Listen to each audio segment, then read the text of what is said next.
Carmen Lúcia com o tema Medo, Adversário Invisível.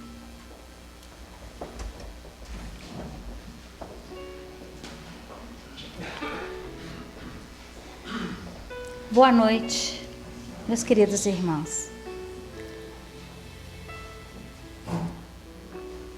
O medo é a mais primária das emoções.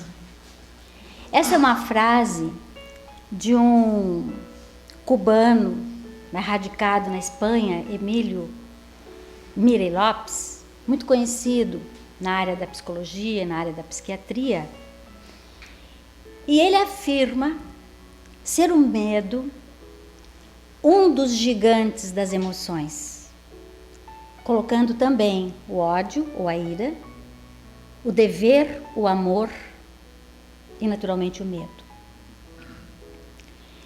E entendi que para fazermos um esclarecimento a respeito dessa frase de Mirey Lopes, é interessante que a gente pare um segundinho para entender o que é uma emoção. Que por definição, ela é uma palavra latina, ex, fora, e motio, movimentação, ação, comoção. Isso junto significa ação de mover para fora. Então a emoção é a ação do indivíduo, do espírito, da mente, de colocar para fora, de uma forma fisiológica mesmo, aquilo que ela sente. É diferente do sentimento, porque o sentimento, além de superior, é um ato interno. A emoção, ela imediatamente se exterioriza. Tanto que hoje se estuda a chamada inteligência emocional, que é muito rápida, muito apressada, muito sem reflexão. E a emoção é isso, assim, rapidamente colocando. Então ele diz que o medo é a mais primária das emoções. E estudando um pouquinho de sociologia, principalmente de antropologia, nós entendemos que o medo no homem primitivo foi a primeira, mesmo em relação às demais já citadas, emoção que o homem teve. Por quê?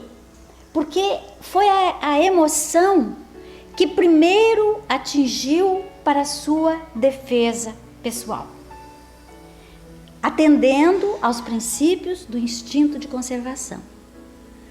O medo foi a emoção que fazia com que o homem sentisse para que ele se protegesse dos animais, para que ele se protegesse do fogo, da água, das outras criaturas, enfim, que ele buscasse as formas de se sentir seguro.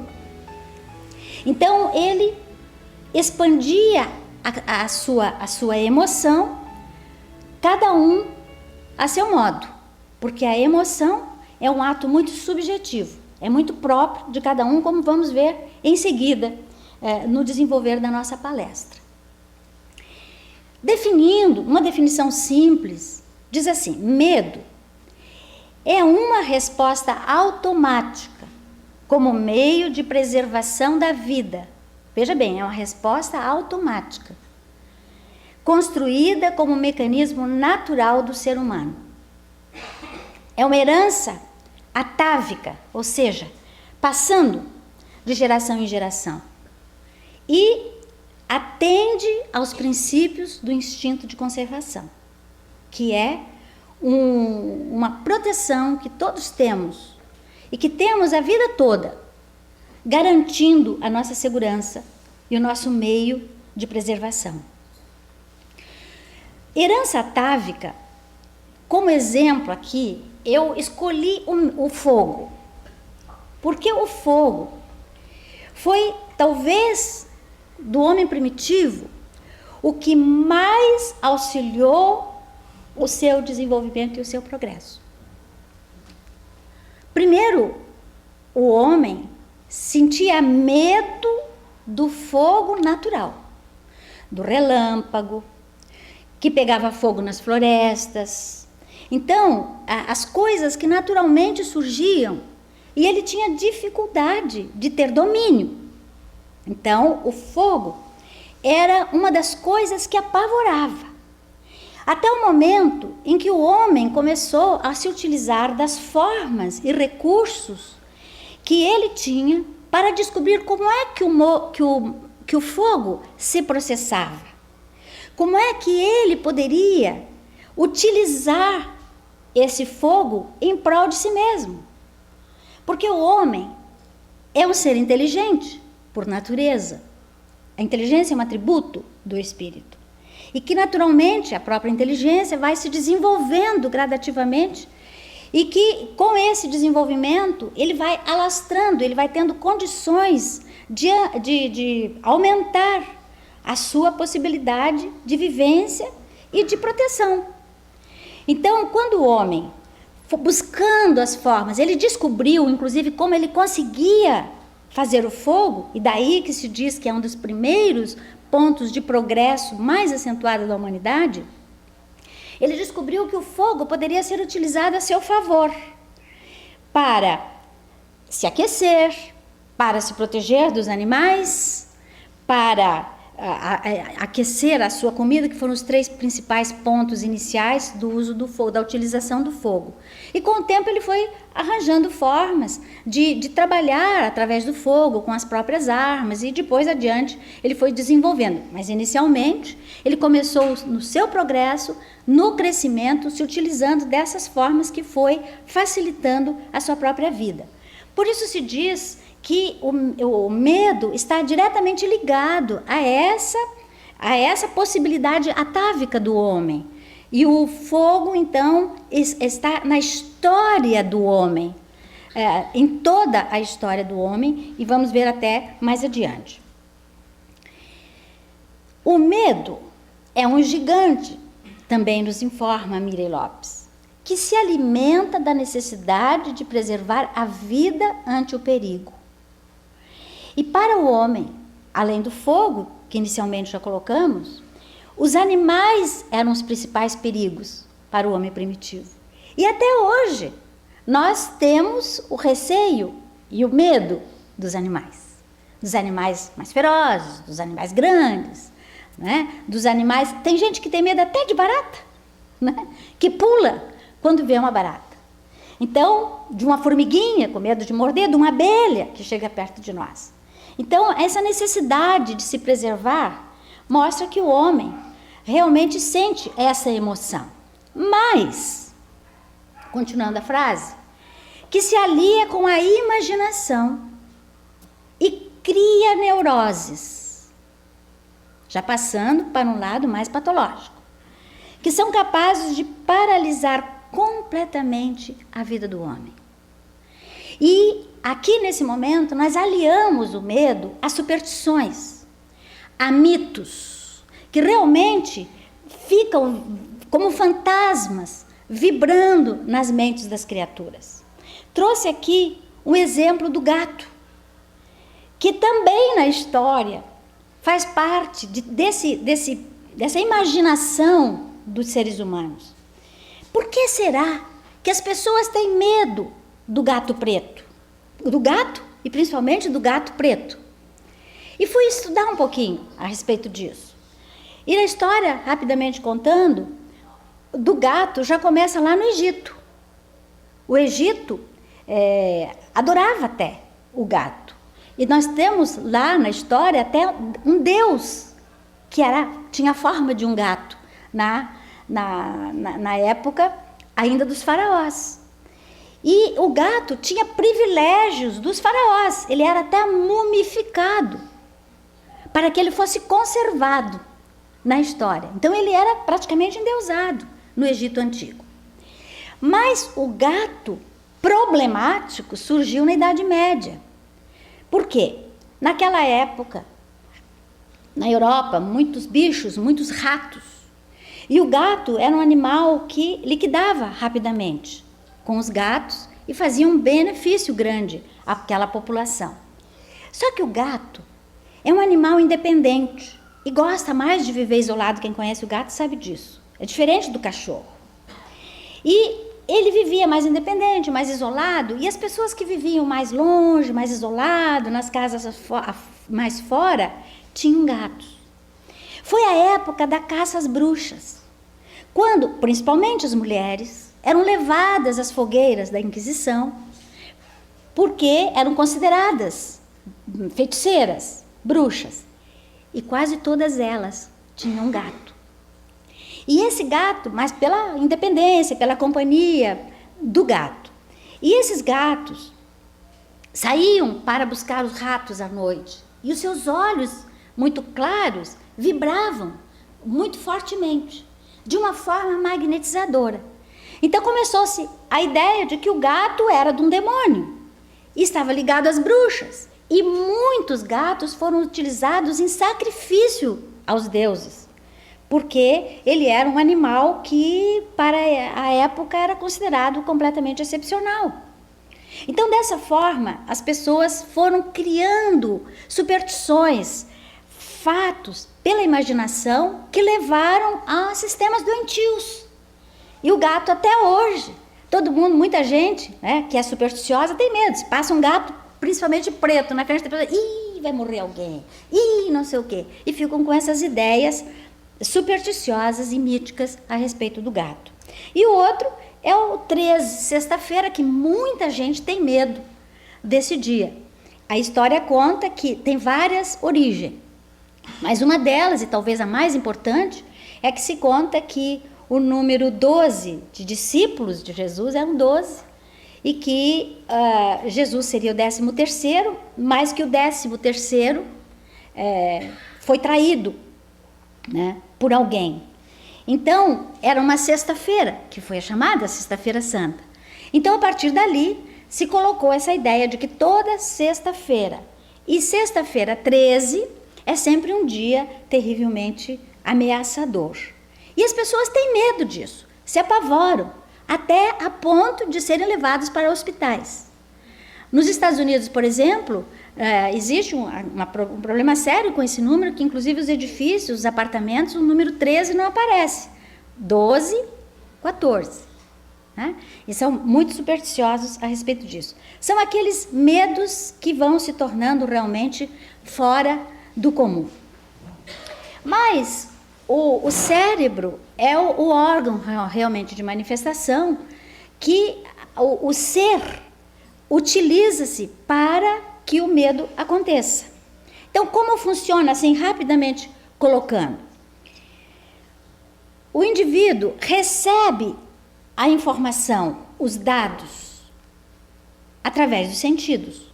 Tudo é sensorial, porque são os sentidos, a visão, a audição, o tato, a gustação, etc., que nos apresenta, que nos permite uma ligação direta com o mundo externo, daqui para lá e de lá para cá. Então, através do cérebro, nós recebemos, interpretamos os dados, buscamos uma memória que está inconsciente, mas que, para gerar a emoção do medo, ela tem que estar à tona, ela tem que vir.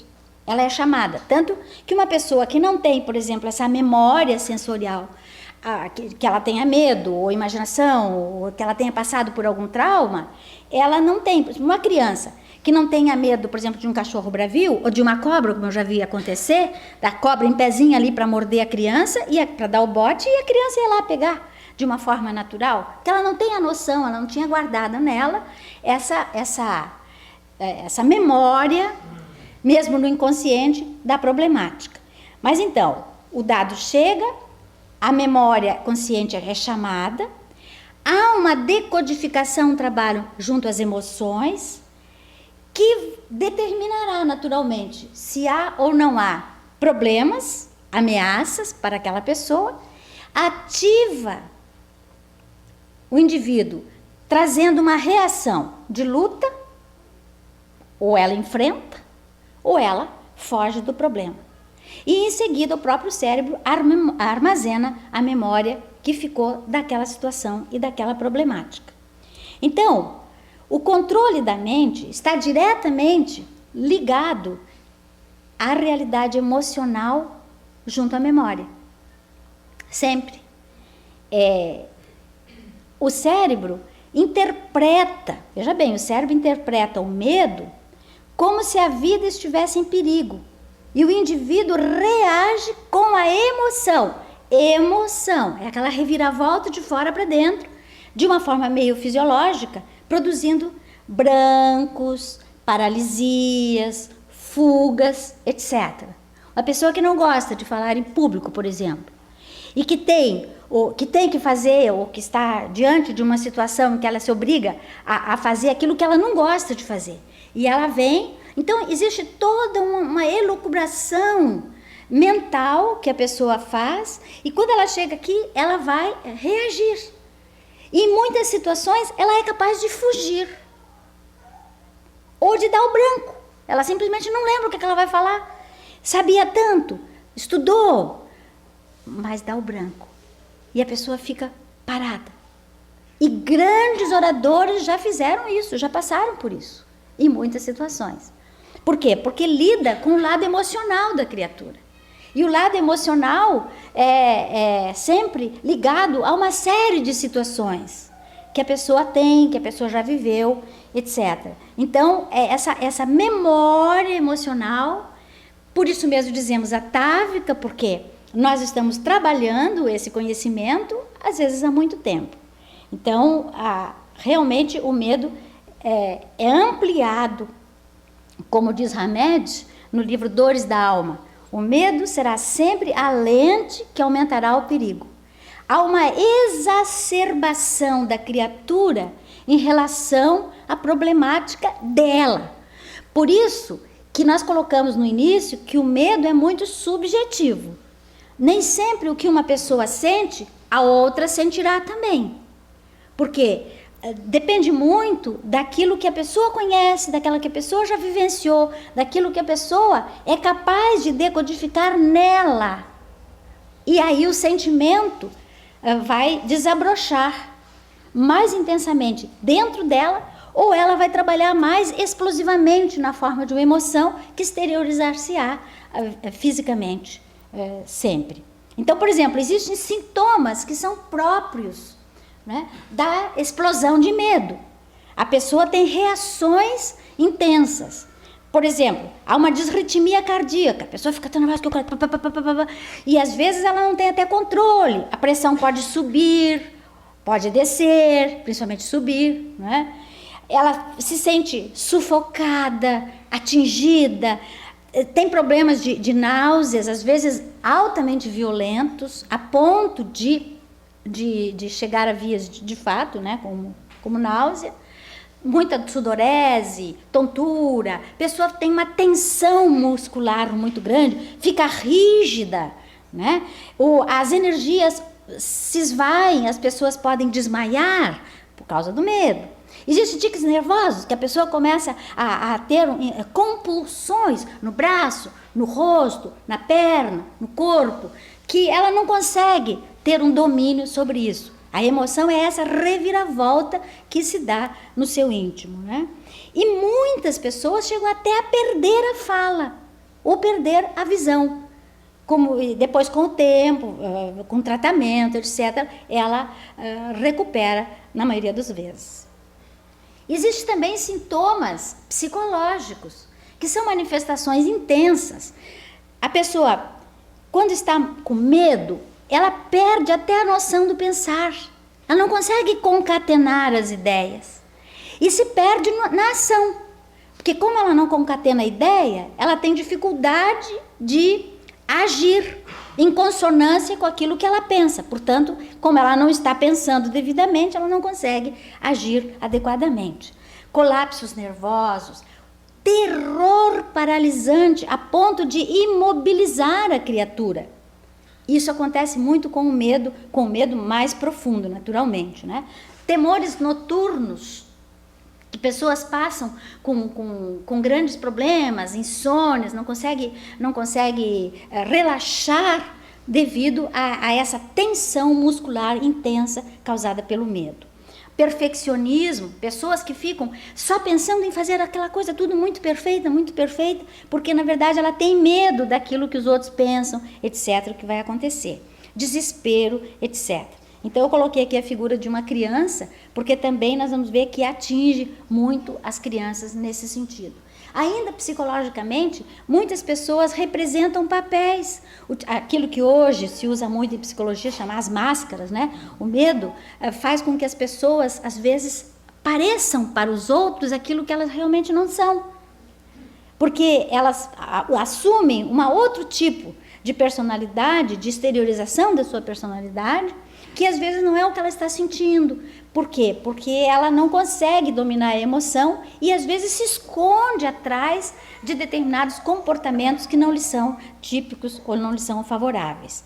E ainda de fantasias, diz Joana de Ângeles. Ela diz assim, as pessoas fantasiam, o medo é tão grande que elas criam ídolos, criam mitos, e querem ser aquilo que elas não são. Então a pessoa quer ser super-homem, quer ser super-mulher, e faz com que os outros pensem que ela realmente está sentindo aquele poder todo, quando na verdade ela está com medo.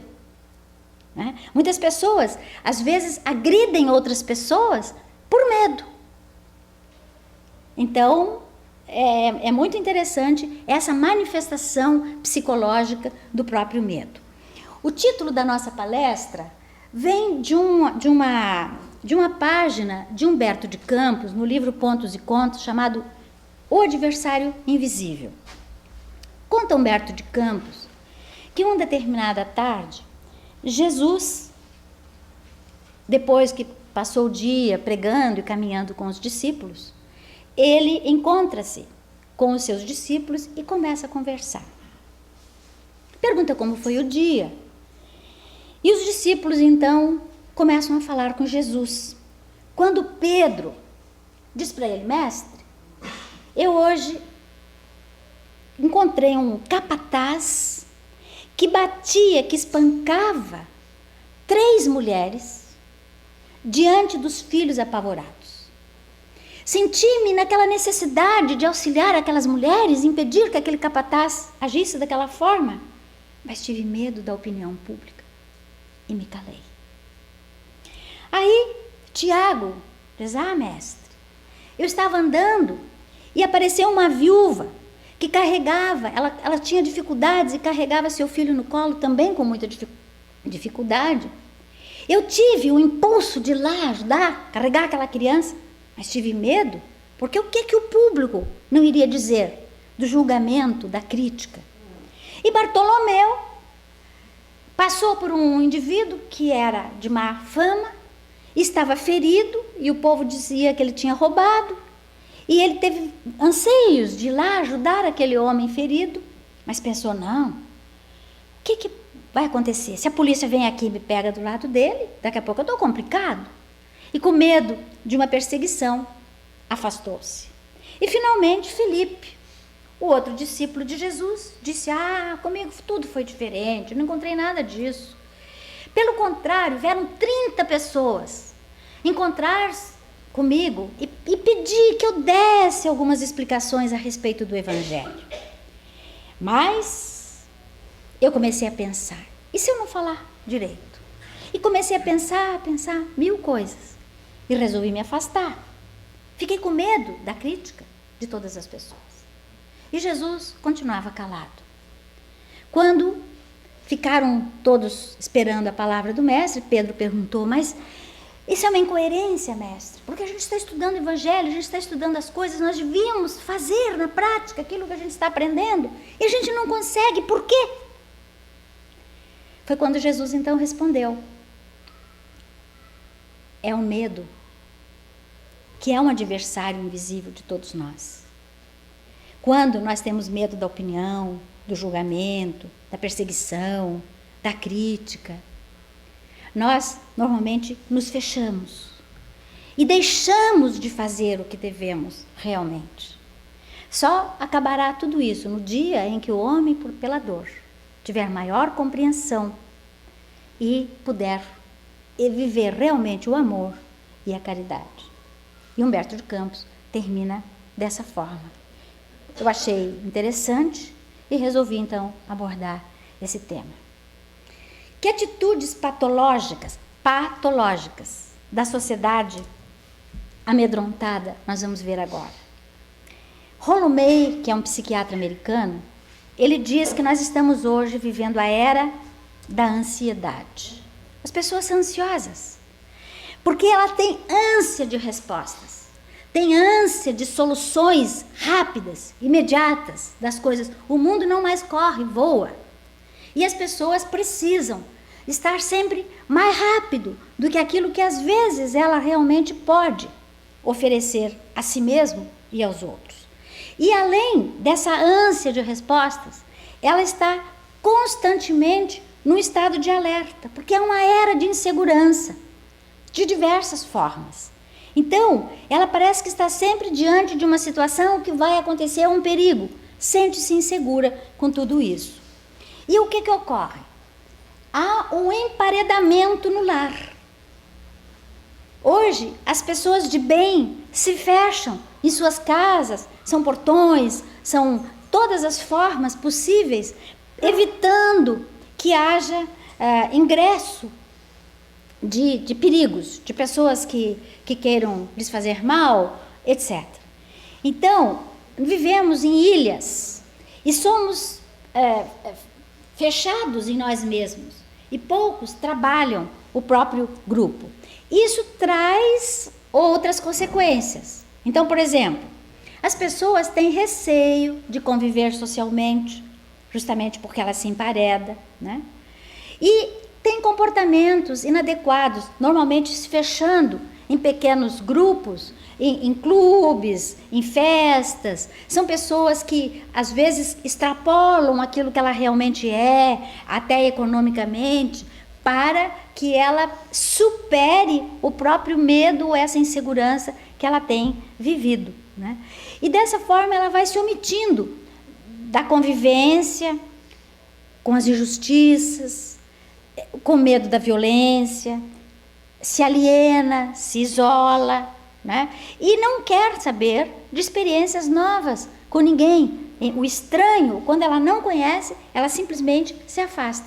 E isso está repercutindo muito intensamente na juventude, que é obrigada a andar muito sob determinadas orientações e pressões dos próprios pais, da escola, da sociedade, porque as pessoas têm receio, têm medo realmente daquilo que está acontecendo na sociedade de modo geral. Talvez um pouco exagerado, mas eu coloquei aqui como patologia, né? Existem pessoas que não se enquadram dentro dessas exposições. Então, há hoje muito estresse, drogas, né? As pessoas têm dificuldade de se adaptar e isso leva a muitas enfermidades próprias, somatizadas, adicionadas umas às outras, devido exatamente a essa problemática pessoal que ela vive com o medo. E não raramente leva até suicídios, que o índice hoje é muito alto do suicídio no mundo. E quais as origens do medo? O que nos leva a ter medo? Sigmund Freud diz que a origem do medo está nos conflitos do inconsciente. Então, ele trabalha a ideia das emoções inconscientes, que estão guardadas lá no íntimo de cada criatura. E ele, depois de Jung, eu gosto muito dessa metáfora do iceberg. Já usei aqui outras vezes e acho que vale a pena para a gente entender o aspecto do consciente e do inconsciente, né? Dizem eles que o consciente seria muito pouco, de 5 a 10% da nossa capacidade hoje, nosso ato consciente. E que o inconsciente abarca todo o resto, que não é visto.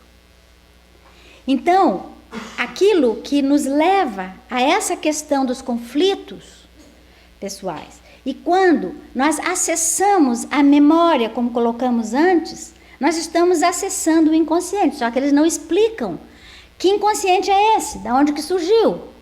né? Às vezes a pessoa não tem outra vivência, tem a vivência atual. Então, nós, espíritas, trazemos uma explicação do que seria esse inconsciente, como vamos ver agora.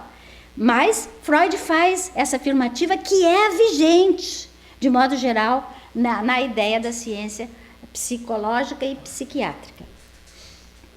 Conflitos herdados de experiências passadas, afirma o Espiritismo. O medo vem de várias heranças. E a principal delas é o sentimento de culpa que o indivíduo sente e que traz como remorso, fica remoendo insistentemente, mas não conscientemente. Está no inconsciente ou no subconsciente e ele vai trabalhando de baixo para cima.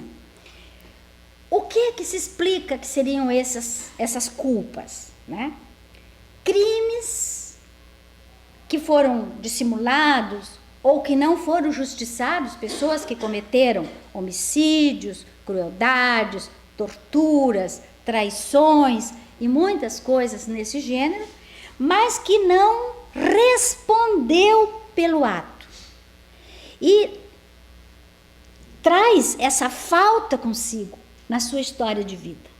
Como Jesus afirmou que cada um responderá ceitil por ceitil, ou seja, nós, pela lei de causa e efeito, sempre responderemos pelos nossos atos, mesmo que a justiça humana não atente para as nossas dificuldades, mesmo que nós consigamos burlar toda a legislação divina, nós não conseguiremos burlar. Então, o Espírito, no seu currículo vitae, ele traz nele. E quando ele renasce, ele devagarinho resume esse princípio, essa dificuldade. E aí, nós temos vários casos, por exemplo, um caso de depressão profunda, que a pessoa não consegue descobrir as causas. Diz, olha, eu tenho tudo, não teria motivo nenhum para isso, mas eu tenho uma tristeza, eu tenho uma melancolia, eu tenho um medo, eu tenho uma angústia, eu tenho um desespero interno, que eu não consigo saber por quê e nem como isso acontece. Está lá, nas raízes, nos conflitos, nos fantasmas que nós trazemos conosco mesmo, que é uma das causas do medo. Os arrependimentos que os indivíduos têm e que não repararam as suas faltas. A doutrina espírita nos coloca lá no livro Céu e Inferno, quando trata da justiça, do Código Penal da Vida Futura, trata-se da justiça, coloca que nós, diante de um fato, o primeiro passo de um fato negativo é o arrependimento, que é quando o indivíduo toma conhecimento e reconhece o ato negativo praticado. Só que não pode parar por aí, não adianta só se arrepender e dizer, Senhor, me perdoe, e eu já estou perdoado.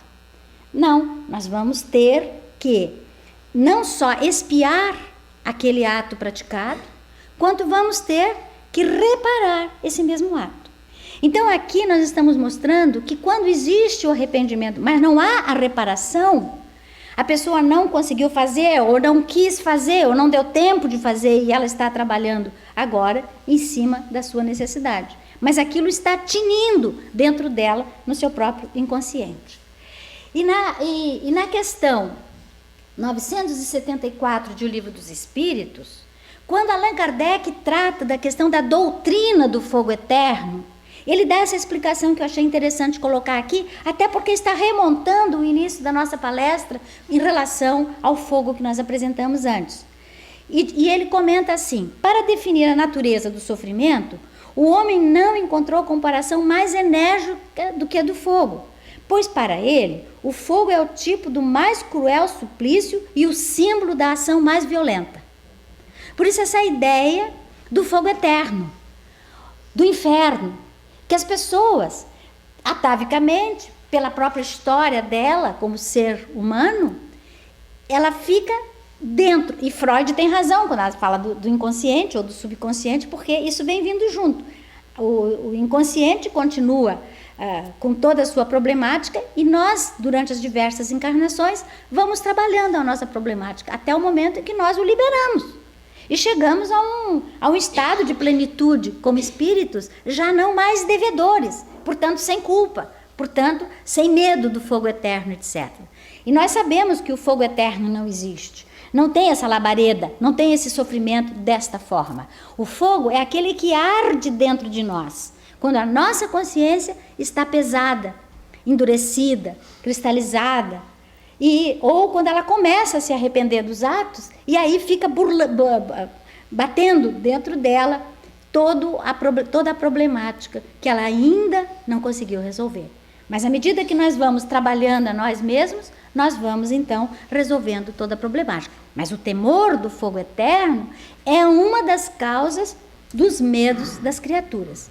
Existem causas psicológicas, insegurança, pressões psicológicas que acontecem. O malogro dos ídolos que eu coloquei aqui, insegurança e fragilidade emocional, justamente porque as pessoas que endeusam, que mitificam, tornando ídolos determinadas pessoas, por exemplo, um pai, uma mãe, um professor, ou alguém que ela admire, e que essa pessoa não corresponda de alguma forma ao seu interesse ou à sua proposta, ela sente-se frustrada.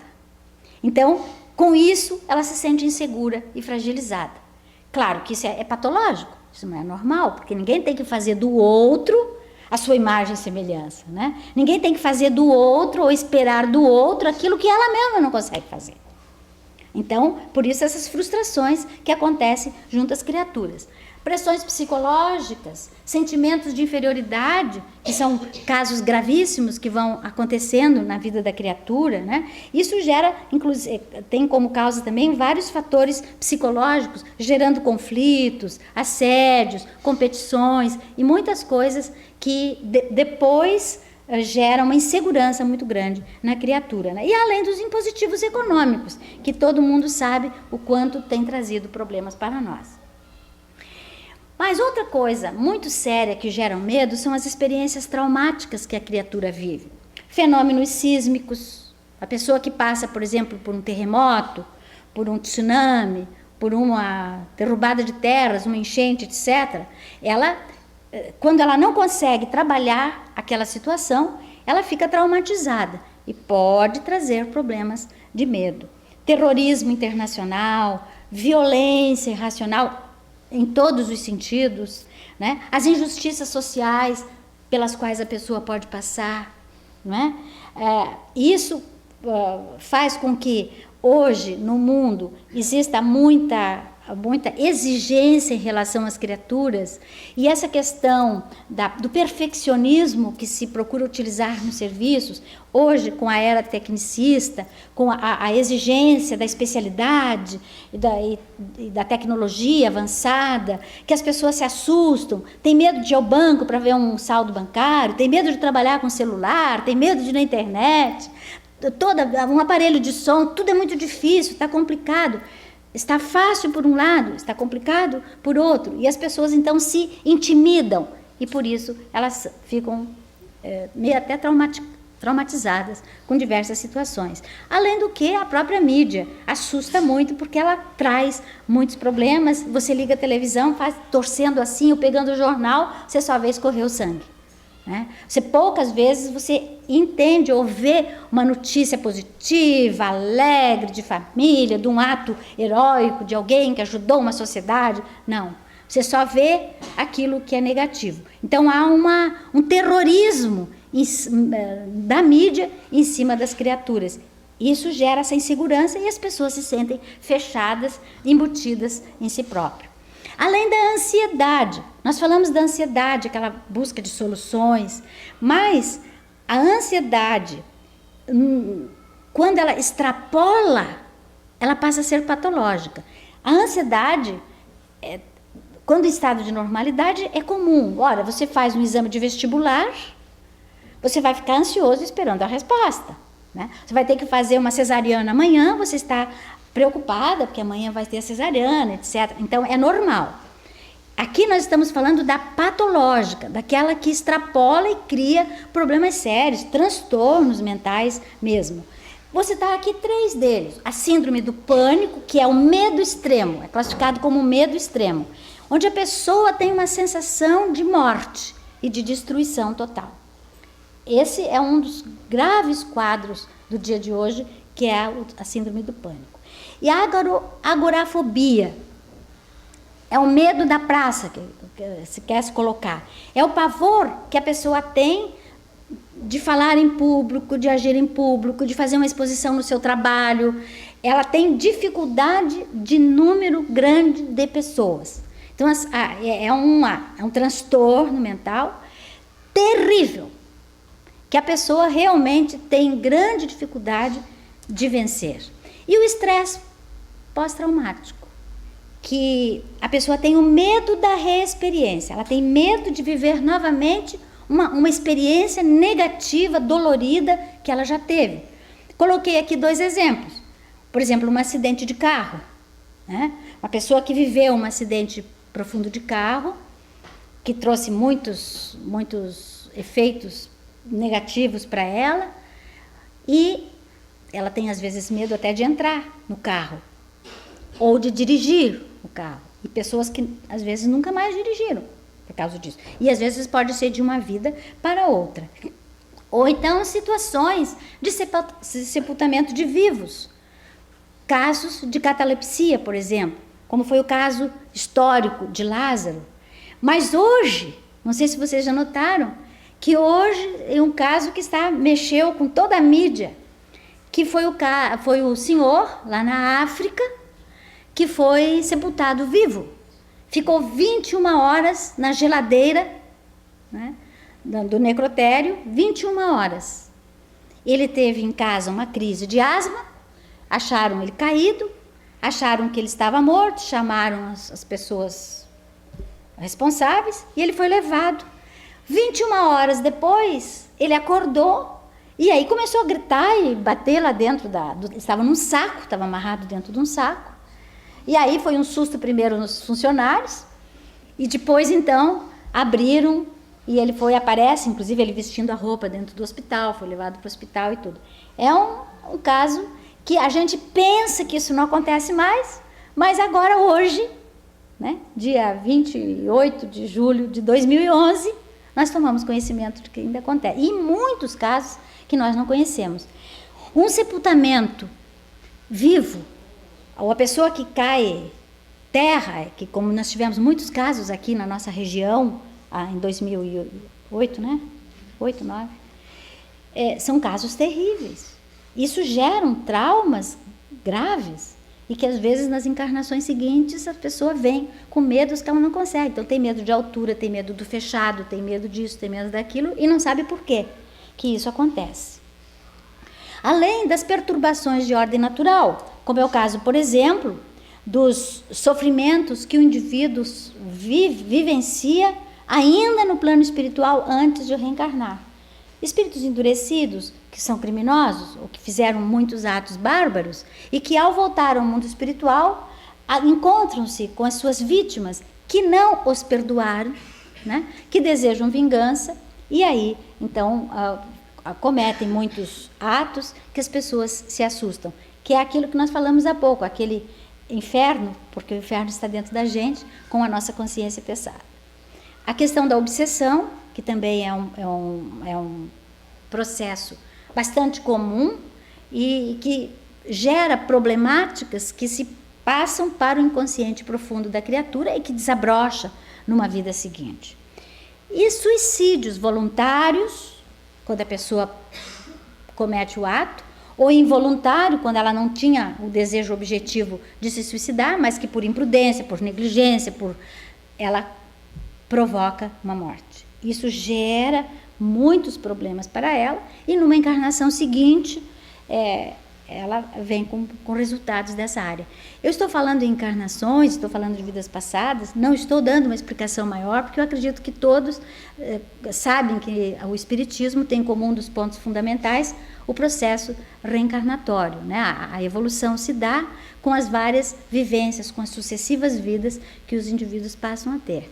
Não estou explicando mais detalhes agora, mas essa é a explicação básica. E desequilíbrios na educação da criatura, né? Crianças que são desrespeitadas na sua personalidade, no seu modo de ser, nos princípios que deveriam ser respeitados na sua vida, no seu crescimento, nas diversas fases da sua vida, agressões, agressividades, violência dentro do lar, que geram traumas profundos à mente de uma criança e traz um medo terrível. E depois elas se crescem, são adultos problemáticos, não precisa nem ser de outra vida. Nesta mesmo já pode acontecer. Pais, professores, pessoas que não respeitam a idade, a imaturidade da criança, fazem narrativas que atemorizam, que assustam. Hoje se estuda a questão das histórias infantis, de modo que não se traga nada que possa criar essa problemática na criança. Vocês lembram da história da Branca de Neve? Que foi da maioria de todos nós aqui, eu acho. Onde tinha aquela bendita daquela bruxa que enfeitiçava aquela maçã que a Branca de Neve ia comer, e que a figura da bruxa, isso no cinema, isso nos livros, tudo aparecia terrível. Muitas crianças, por pesquisas que realizaram, não dormiam, tinham terrores noturnos com a história da bendita da bruxa da Branca de Neve, ou do lobo que pegava, que comia a vovozinha e aquela coisa toda, e a Branca de Neve, o Chapeuzinho Vermelho, então, com aquele medo terrível na floresta, e a criança, imagina, uma criança de 3 anos, de 4, de 5, ouvindo essas histórias apavorantes. Então, isso tem gerado muitos problemas, muitos sustos em todas as crianças. Mas, afinal, a nossa pergunta é essa: do que o homem tem medo?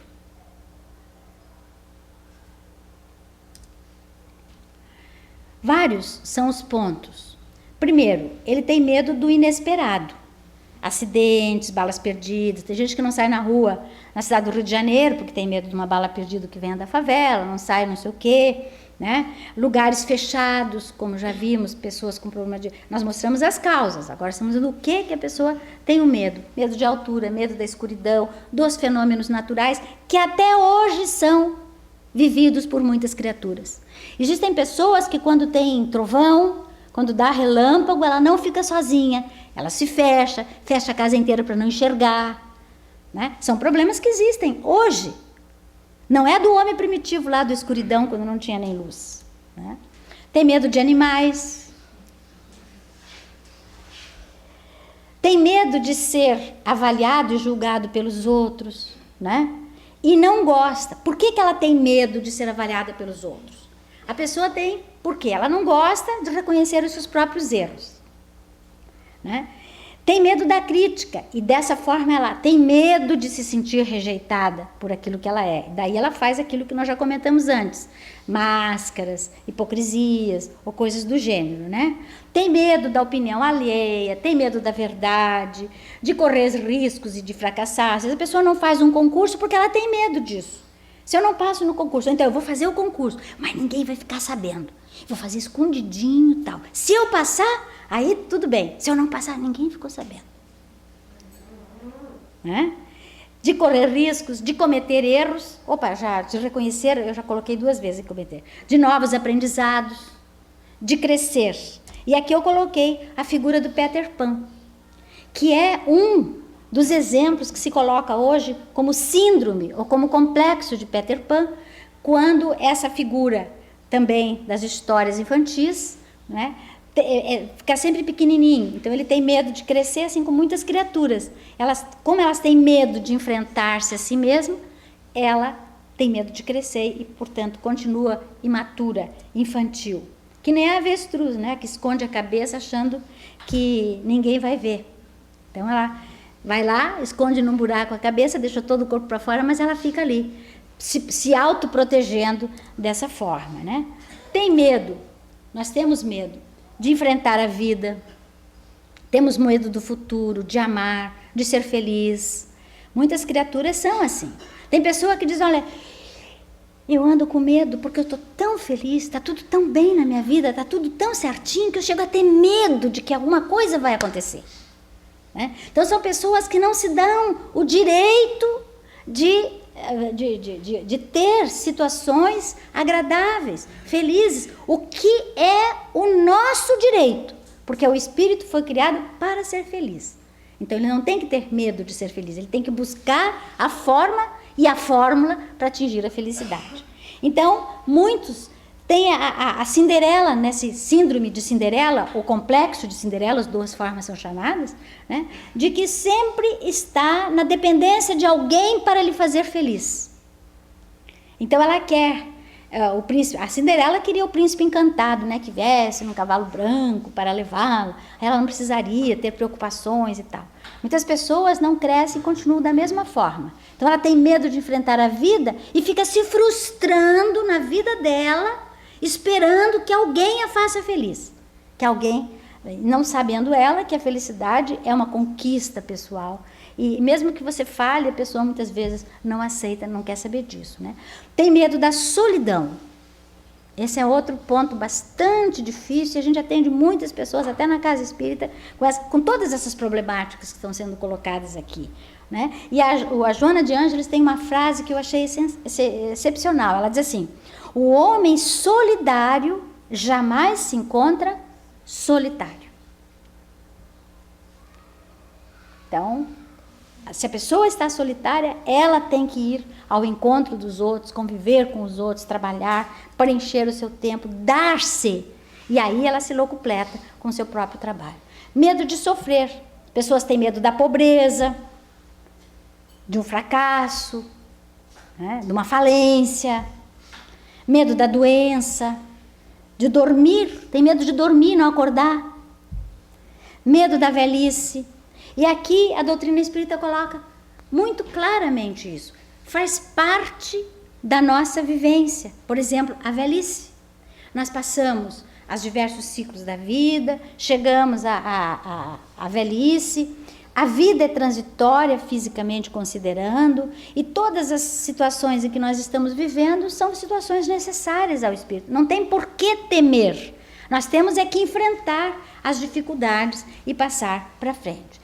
Medo da morte e medo de morrer, medo do que vai encontrar, medo dos seus sentimentos de culpa, medo de não ter agido corretamente. Pessoas que passam uma vida inteira sem fazer o que precisam fazer, mas quando elas chegam no final da vida, elas querem fazer tudo numa vez só, porque estão sentindo que, sabe que a morte é inevitável, então ficam sentindo que está se aproximando, porque eu já estou com 70, porque eu já estou com 80, porque eu já estou com 90, e aí a pessoa vai se apavorando. Enquanto que ela tem que entender que, para que ela não tenha esse temor, ela tem que vivenciar a vida, né? Experienciar a vida o tempo todo da melhor forma possível, o aqui e o agora. E às vezes ela não tem medo da morte propriamente dita, ela sabe que ela continuará vivendo, mas ela tem medo do ato de morrer, daquele momento, né? E os espíritos dizem, não é o ato de morrer que é o mais importante. O importante é o que você fez durante a vida toda. Você fará aquilo que você merece e passará por aquilo que você merece. Além do medo dos mortos. Pessoas que têm medo de ver espírito, têm medo de falar em espírito. Muita gente não entra na casa espírita com medo de encontrar espírito aqui dentro. Tem medo dos mortos. E não sabe que o espírito, para se comunicar, tem que haver uma sintonia, tem uma série de técnicas naturais que vão ocorrer e que a comunicabilidade não se dá assim, dessa forma. Se dá assim, através do nosso anjo de guarda, através da intuição, através da inspiração e o cuidado que precisamos ter com os nossos pensamentos. Então, é sempre uma necessidade da gente controlar tudo isso. Tem medo da comunicação, que eu já estou falando, aqui eu estou citando aquele filme O Sexto Sentido, né, do menininho que via e que ficava apavorado inicialmente com o que via, mas nós temos a doutrina espírita e o codificador nos explicando através do Livro dos Médiuns, que este ano faz 150 anos de existência, onde ele apresenta aqui toda a técnica, todos os princípios que determinam e que metodizam a mediunidade. Então, para aqueles que por acaso têm algum interesse, pode estudar as obras básicas e assim conhecer. Mas nós temos medo muitas vezes de nós mesmos. Como diz Jung, medo da nossa sombra. Porque todos temos aqueles pontos que nós já conquistamos, positivos, nós já temos virtudes, todos nós, mas ainda muitos temos algumas dificuldades, alguns erros, alguns vícios. Então é aquele lado que nós ainda não estruturamos adequadamente, mas que temos tempo para isso, se não nessa, se na outra, e a gente vai crescendo e se desenvolvendo. O medo também tem seus benefícios, porque ele, quando canalizado, quando controlado, quando educado, quando nós educamos nossas emoções, ele nos ensina, ele nos mostra limites e realmente, como o instinto de conservação é uma forma de nos garantir a vida física, ele está ligado a esse sentido. Então, quando não patológico, ele traz benefícios também, cuidados necessários. Nos traz a prudência, né? Ela nos adverte quanto às dificuldades, porque se nós fôssemos destemidos, nós poderíamos cometer muitos atos inadequados, impede que nós nos precipitemos nas diversas coisas, né? Nos leva muito à reflexão, para que a gente cuide, ver como é que vai fazer melhor, para não acontecer nada de errado, né? Nos traz a coragem, busca da fé, para a gente se fortalecer nesse sentido, né? E previne, naturalmente, futuros acontecimentos. O Dr. Sérgio Felipe de Oliveira, que é um médico psiquiatra espírita e que trabalha na Universidade de São Paulo, ele tem uma frase interessante quando ele diz assim: fobias, pânicos são convites para o trabalho interior. Porque a pessoa que tem fobias, que tem pânicos, que tem esses medos, sabe que alguma coisa, conforme nós estamos colocando até agora, está dentro dela ainda, ou que seja no seu inconsciente. Então, a busca de horizontes, de escolhas, de pedras, de degraus para você se tornar melhor pessoa do que você é hoje. Ele nos está dando aqui um estímulo para mostrar que não é uma coisa no fim de mundo, mas que é uma forma de nós buscarmos explicações e trabalharmos a nós mesmos. Então, o medo, na colocação que nós estamos fazendo aqui, é um adversário invisível na própria expressão de Humberto de Campos, reportando-se a Jesus, e que deve ser enfrentado. Não adianta nós ficarmos nos encolhendo, porque isso não nos leva a nada e não nos educa, no sentido da nossa vivência aqui e das próprias vivências futuras. E para tratar as causas tem duas formas. Tem a medicina da alma e a medicina da terra. Nos dois sentidos nós vamos ver. Então, existem terapias contra o medo e que nós todos podemos trabalhar. Primeiro, permitir-se errar.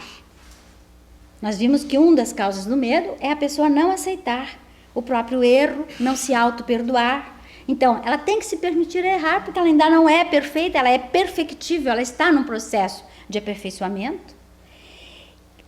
Refletir muito sobre aquilo que ela faz, como ela faz, as pessoas que são implicadas, as coisas que são implicadas naquilo que ela está fazendo, né? E as escolhas que ela faz, que muitas vezes erroneamente pode gerar problemas maiores, né? Racionalização, ou seja, entender o medo de uma forma mais lógica, racional, para que ela possa realmente ter atitudes válidas para modificação. Tem uma frase interessante que eu não tenho, eu recebi de uma amiga e não tenho o autor, que diz assim: o medo nos protege das derrotas, mas das vitórias também. Nós temos que racionalizar nesse sentido. Ele nos protege, como vimos antes, nos impede improvisos e reflexões. Mas também, se nós ficarmos atrelados ao medo, nós não vamos para frente. Então, nós temos que ter a coragem, ter a fé e enfrentar cuidadosamente a nossa própria vida. Então, a coragem, a decisão e medicação, naturalmente, para aqueles, no caso mais grave, que tem que ir à medicina e ser atendido adequadamente. A verdade é que o enfrentamento do medo tem que ser gradual. Ninguém espere uma mudança rápida. Ninguém espere porque assistiu uma palestra, ou porque veio à casa espírita, ou porque foi ao médico, ou porque está tomando uma medicação, que ela já vai resolver. Está tão enraizado, é tão profundo, que ele precisa ser decodificado. Tem que ser assimilado, tem que ser decodificado, a pessoa tem que ser trabalhada.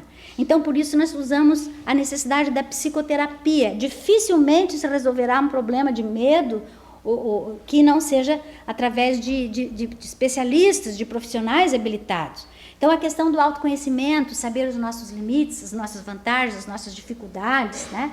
Desmascarar os nossos medos, assumir que temos medo e desmascarar esses medos, admitindo que nós temos vícios, que nós temos dificuldades, que nós somos ciumentos, que nós somos invejosos, que nós ainda, às vezes, temos raiva, etc. Quando a gente fica, não, mas eu sou santinho, eu não tenho nada disso, nós não crescemos. Eu tenho que descobrir que eu sou assim ainda, que eu ainda tenho esse tipo de emoção que trabalha comigo, para que eu possa arranjar as formas de resolver e, naturalmente, vencer essa situação. E trabalhar a questão da transformação desses impulsos negativos que nos levam a uma situação melhor. Existem técnicas psicológicas de regressão às vivências passadas, feitas por especialistas, né, que em muitas situações ajudam nesse sentido, quando trabalha traumas, frustrações, problemas de transtornos mentais, etc. Mas tem que ser feito por um especialista realmente habilitado e competente nessa área, né? E é importante focalizar e desfocalizar, são 2 atos, as crises, os traumas, as perdas, as dificuldades, né? Mas com tempo para isso, portanto tem que ser gradual e contínuo o tratamento da criatura, mas para isso ela precisa aceitar tudo isso. Como terapêutica espírita, nós sempre vamos recordar, o medo está centrado na alma, portanto tem que ser trabalhado, nós temos que nos trabalhar. E existem alguns pontos que são necessários acordar aqui.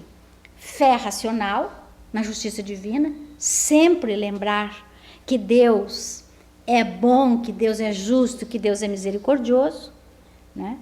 E isso nos ajuda.